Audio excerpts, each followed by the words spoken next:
4제곱미터의 경우는 A, B, C 타입이 있는데 뭐 예를 들면 이렇게 2,056만 3천 원, 적게는, 많게는 3억 2,056만 3천 원을 돌려받는 거고요. 이제 조합원 예상 분양가가 3.3제곱미터당 그 소형 평수보다는 좀 약간 싸네요. 4,958만 원 정도 되네요. 그러니까 분담금이 2억 7,743만 7천 원 정도. 그러니까 많게는 3억 4,743만 원 정도 이렇게 분담금이 되어 있습니다. 그리고 112제곱미터의 경우는 조합원 예상 분양가가 4,700에서부터 4,860만 원 정도 이렇게 되어서 적게는 뭐 4억 에서부터 4억 5,700 정도에 해당되는 분담금이 정해져 있습니다. 그리고 126제곱미터 아까 6세대 있다고 그랬죠. 뭐 이렇게 이게 이제 그 분담금이 6억 한 1,700에서부터 많게는 6억 9천 이렇게 그 조합원 분담금이 예정되어 있습니다. 또 142제곱미터의 경우는 적게는 뭐 9억, 8억 한 7천에서부터 많은 경우는 펜트하우스 같은 경우는 18억 8,700 이 정도 되어 있습니다. 165또 그 제곱미터의 경우 이렇게 또 이렇게 펜트하우스가 있고 테라스 하우스가 있고 이 테라스 하우스가 지금 있습니다. 이게 이제 165제곱미터가 이 펜트하우스가 둘, 테라스 하우스가 넷 해서 총 전부 적게는 11억에서부터 약 12억에서부터 많게는 펜트하우스 같은 경우는 23억 6천 정도의 분담금이 이렇게 정해져 있습니다. 여러분 참고로 말씀드리겠습니다. 재건축 초과이익 환수에 관한 법률에 제가 건국대학교 도시미지계획학과 주임교수로 재직할 당시에 2017년도에 제가 이 토지공법학회에 제가 요 재건축 초과이익 환수에 관한 법률의 문제점에 대해서 연구해서 논문이 통과되어서 이제 학회지에 발표가 되었습니다. 그 중에 가장 여러 문제점이 있는데요. 그 중에 이제 재건축 초과이익 환수에 관한 가장 큰 문제점은 예를 들면 이제 양도를 했어요. 양도를 했을 때 양도소득세를 내잖아요. 그러면 양도소득세도 냈고, 그러면 또 재건축 부담금을 또 냈고, 이건 중복과세잖아요. 이중과세잖아요. 이건 분명히 위헌입니다. 그걸 이제 강력히 주장했는데 그게 법이 바뀌었습니다. 그래서 2020년 6월 9일날 개정이 되어서 양도소득세를 부과된 경우에는 재건축 초과이익 환수에 관한 법률 제11조의 그 규정에도 불구하고 양도세액 중에 부과 개시 시점부터 양도 시점까지 상당하는 그 세액을 이 개발 비용으로 계산할 수 있다. 그만을 빼주겠다는 거죠. 예, 그렇게 개정이 되었습니다. 예, 뭐 그 같은 내용입니다. 그래서 이런 구체적으로 재건축 부담금 예정액 통지할 때도 이제 이거는 이제 사업 시행과 고시일 3개월 이내에 이렇게 시공자가 선정되지 않은 경우에는 뭐 시공자 선정 및 계약 체결 이후 1개월 이내로 할 수 있도록 그 재건축 부담금 예정액을 통지하도록 되어 있는데 어쨌든 그 납부 의무자는 지금 그 도정법 도시및주거행정법에 따른 재건축 사업 시행과 고시일로부터 3개월 이내 이렇게 이제 그 재건축 부담금 예정액을 통지하도록 그렇게 되어 있고요. 빈집 및 소규모 주택 정비법에 따라서 이 소규모 재건축 사업을 하는 경우에는 조합설 인가를 받은 후 시공사를 선정해서 계약 체결 일로부터 1개월 이내에 또 그렇게 하도록 되어 있고 그렇습니다. 이런 내용이 좀 바뀌었어요. 구체적으로 법이. 하여튼 그 재건축 부담금 결정과 이제 부과는 국토교통부 장관이 이 부과 종료 시점부터 5개월 내에 재건축 부담금을 결정해서 부과하도록 되어 있습니다. 그러니까 부과 종료 시점이라는 게 언제예요? 준공해서 입주하는 시점이죠. 그래서 5개월 내에 이렇게 하도록 되어 있습니다. 자, 그래서 이 재건축 부담금 추산액은 앞서 얘기했던 것처럼 이 종료 시점 주택 가격에서 개시점 주택 가격이라는 게 그 정상 주택 가격 상승분과 개발 비용 이런 걸 빼주고 빼서 이제 부가율을 곱하여서 하는 거다. 그랬을 때 지금 이제 사실은 지난 9월달에 이 서초구에 이 재건축 부담금 통지를 했습니다. 했는데 그래서 전체적으로 보면 물론 이제 추정이라는 것은 이제 2024년 12월 말에 입주할 걸 준공할 걸로 보고 그 시점에 종자산 평가한 것들이에요. 그래서 그 총 가격 이렇게 4조 6,500억 정도 예를 들면 이 정도의 총 종점 주택 가격 총액이죠. 그리고 역산해서 이제 10년 그러니까 2014년 기준으로 개시점이 되겠죠.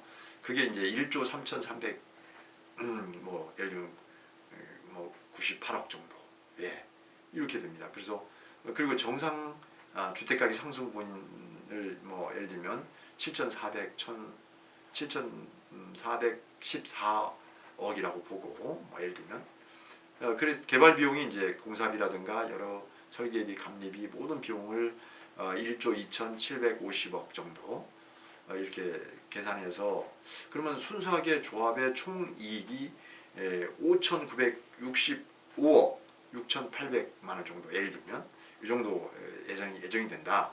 조합원 수가 1,484명이니까 1인당 평균 초과이익은 이게 8억 7,400만 원 정도 됩니다. 그래서 실제로 이제 그러니까 8억 7천만 원 정도가 1인당 평균 재건축 초과이익이 되는 거예요. 그러니까 이것을 얼마야겠어요? 뭐 초과이익이 뭐 얼마?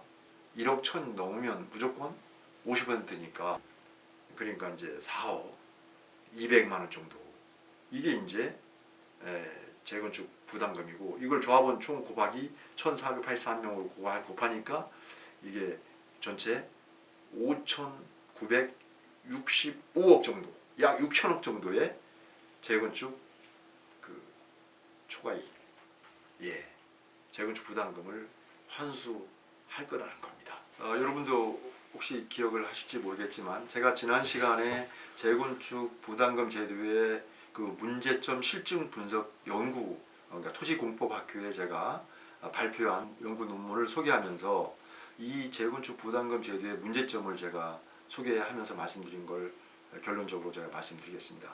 이 재건축 부담금 제도는요 앞서 말씀드렸듯이 물론 반포 3주의 경우는 약 4억 정도 1인당 그러면 4억 정도 부담금을 만약에 낸다면 입주할 때 4억 정도 내야 됩니다. 입주해서 5개월 내에. 그리고 이주비라든가 특히 이제 재건축 부담금이 앞서 몇 억 되지 않습니까? 심지어 10몇 억 되는 분도 계시고 보통 뭐 예를 들면 4, 5억 정도 평균 물론 이제 적은 평수 가는 분들은 그렇지 않은 분도 계시겠지만 보통 뭐 예를 들면 5억 정도 내외라고 보시죠. 그러면 4억, 5억, 약 9억, 10억을 내야 됩니다. 그렇죠? 재건축 부담금에 4억 세금을 내야죠. 그다음에 조합원 분담금을 내야죠. 그러면 자기 좀 대출이 됩니까 지금? 안 되지 않습니까? 그렇기 때문에 이제 예를 들면 그 반포 3주구라든가 재건축하는 지역들에 보면 대개 베이비붐 세대 비율이 뭐 매우 높습니다. 보통 70% 이상이에요. 이분들은 대개 은퇴자입니다. 물론 연금을 받는 분들이 있으면 생활비가 되겠지만 그분들도 거의 9억, 10억에 달하는 입주할 때 재건축 부담금과 분담금을 납부해야 되는 건데요. 이걸 충당하려면 쉽지가 않을 겁니다. 그러면 결국 집을 팔 수밖에 없다는 거죠. 그리고 팔고 그럼 다른 데 갈 수 있느냐? 못 가잖아요. 그 주변의 인근에 자기가 살고 싶어하는 또 오랫동안 살았던 그 지역에 못 살지 않습니까? 이처럼 이 재건축 부담금 제도는 1가구 1주택이라 하더라도 치명적인 주거권을 오히려 박탈시키는 그런 문제점이 있습니다. 사실은 그게 가장 큰 문제죠. 그리고 제가 볼 때는 기준 시점이 이 부과할 때 산출하는 방법에 있어서 준공 시점의 가격은 시가로 하면서 개시 시점은 대개 공시지가로 합니다. 그러면 여러분 요즘 이제 소위 과표 현실화율, 소위 말해서 그게 공시율이라고 보는데 그게 되게 제가 지난 논문에서 볼 때 70%가 안 됩니다. 이렇게 벌써 30에서 40%의 이 시가와 공시율, 공시가격 차이가 이렇게 납니다. 그러면 개발이 과다 계산되는 거잖아요. 이 문제가 있는 겁니다. 그래서 이것은 어떤 유연적인 일단 계측의 문제, 계측의 불평등 문제죠. 과세 형평성의 문제도 있고요. 그 다음에 사업 유형 간에 재개발 사업도 있고 뭐 가로주택 정비 사업도 있고 여러 사업들이 있잖아요. 뭐 지역주택사 조합이라든가 여러 사업이 있는데 유독 재건축만 부과시키는 것도 이렇게 사업 유형 간의 불평등 문제가 또 있는 거죠. 어쨌든 이 계산 방법이 정확하지 않고 공정하지 않단 말이에요. 이게 바로 유연성이 있는 거고. 그 다음에 앞서 말씀드린 것처럼 이 은퇴자들이나 이 노인들, 어른들 이런 분들이 소득이 없는 분들이 이게 이제 담세 능력이 없는데 그런 담세 능력을 고려하지 않고 지금 설계된 거예요. 이 재건축 부담금 제도가. 어쨌든 이렇게 같은 주택이지만 주택 구입 시기에 따라서 이 주택 가격이 다를 거 아니에요. 구입 시기와 이 주택 구입 가격이 달라 서로. 그럼에도 획일적으로 부과하는 이런 과세의 어떤 형평성에 문제가 있습니다. 이게 전부 다 유연적입니다. 유연성이 있는 겁니다. 그리고 이제 미실현 이익에 대한 과세라는 문제. 아직 팔아야 뭘 이익이 있죠. 재건축 초과이익이 생기든가 그러지 않겠습니까? 근데 그냥 입주할 때만 소유만 했는데도 불구하고 재건축 부담금을 내라? 실제로 이 이익이 실현되지 않았는데 이것도 문제라고 생각합니다. 이익이 실현됐을 때 물론 그 양도소득세가 있고요.